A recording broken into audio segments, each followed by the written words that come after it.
Ladies and gentlemen, we got Overlord, Season 4. But yeah, we finally got it. It only took 3 years, but we've finally gotten confirmation that Overlord is coming back to us. So not only are we getting 12 to 13 more episodes of Ainz and his shenanigans, but we're also getting a full-length movie to follow it up as well. Yes, the information regarding both are still rather limited, but what we do know is that the movie won't be a recap like how it was last time. According to the livestream in which all this information was announced, the movie is said to be covering the events of the Holy Kingdom arc. It's the part of the story that covers volumes 12 and 13 from the light novels. So, given that Season 3 ended with Volume 9, that would imply that Season 4 will be covering Volumes 10 and 11, which is actually a rather different approach to adapting the anime than what we're used to. You see, usually each season of the anime speeds through 3 volumes of the novels. It's a level of pacing that unfortunately skips much of the development of the side characters and subplots. But if what they said is true and they're only doing 2 volumes this time, then that would allow for the pacing to be a little bit slower and in turn make for a much more faithful adaptation. That said, this is just speculation based on the tiny bit of info given to us. There is always the possibility that they reorganize the events of the story much like how they did in Season 3. As for what you can expect, well, the anime will be picking things up right from where we left it. Ainz's sudden establishment of a kingdom of his own has opened the door to a whole bunch of new enemies to be faced and nations to be influenced, once again increasing the size and impact of the conflicts. So it'll definitely be entertaining to see how Ainz approaches the world as the ruler of this so-called sorcerer kingdom.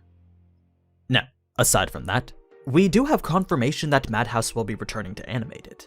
Personally, I'm hoping that we don't get as many CG monstrosities as we did last time. But honestly, animation isn't really why I watched this show in the first place anyway.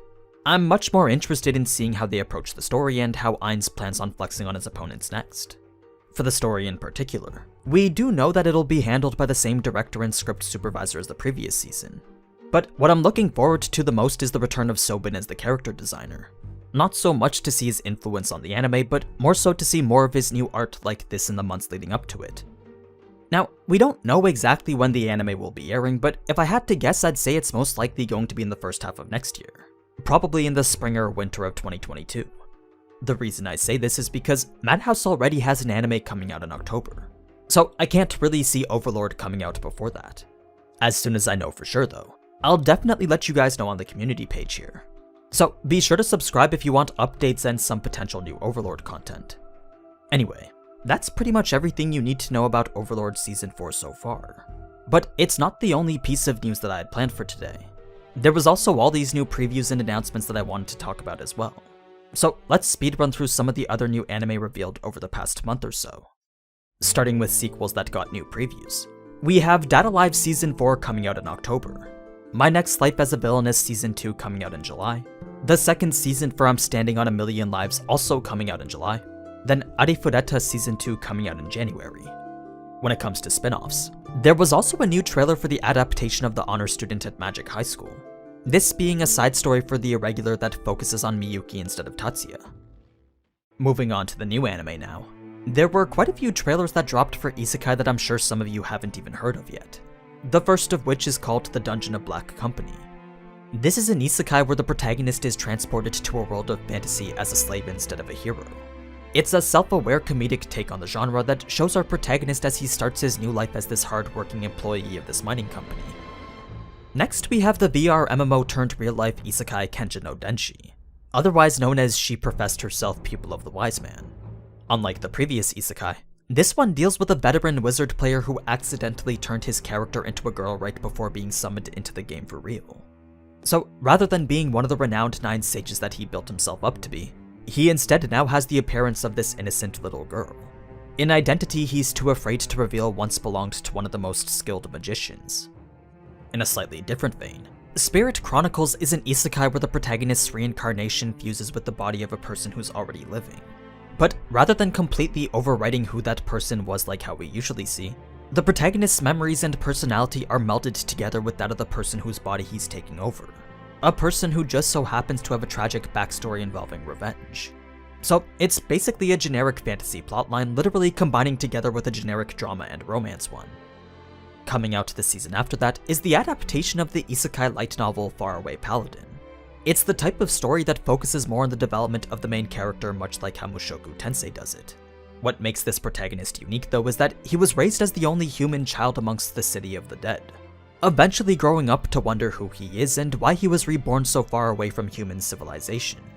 So we basically get to see his life story as he's brought up by the undead around him.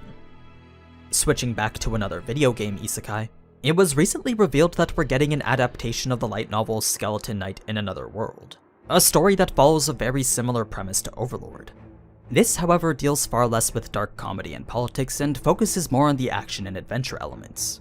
Yes, we do have a gamer who suddenly finds himself transported to a fantasy world as an overpowered skeleton, but he doesn't immediately set out on a conquest for world domination.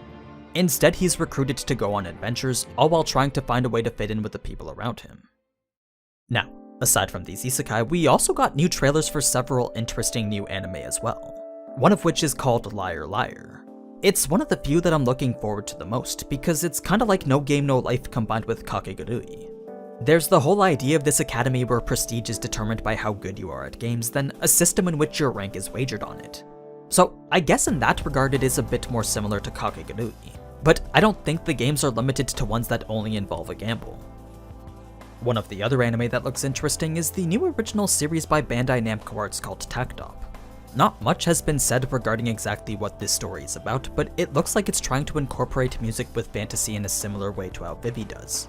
That's mainly why I'll be keeping an eye on it. For something a bit more rooted in fantasy though, there were a couple new trailers released for Record of Ragnarok and The Genius Prince's Guide to Raising a Nation Out of Debt. The latter is pretty much as the title states, so really all you need to know is that it's an adaptation of a comedic light novel. Then Record of Ragnarok is more like a massive tournament between God and man. But I'm sure a lot of you have already heard plenty about it considering how popular the manga is. To finish off the rest of trailers now, we have Studio Madhouse's adaptation of the manga The Vampire Dies in No Time, JC Staff's adaptation of the manga The Duke of Death and His Maid, Studio PA Works' original anime Aquatope of White Sand, and finally a new original card game anime called Build Divide Code Black, all of which you can check out using the links down in the description. Moving on to the new anime announcements now, there were quite a few unexpected big-name sequels getting confirmed. Like, Made in Abyss is getting both a second season and RPG video game. Then JoJo Part 6 was confirmed over livestream several weeks ago. What was by far the most unexpected though was the announcement of a continuation to the Madoka Magica movie series. The 2013 movie Rebellion is finally getting a sequel called Restoration of Walpurgis.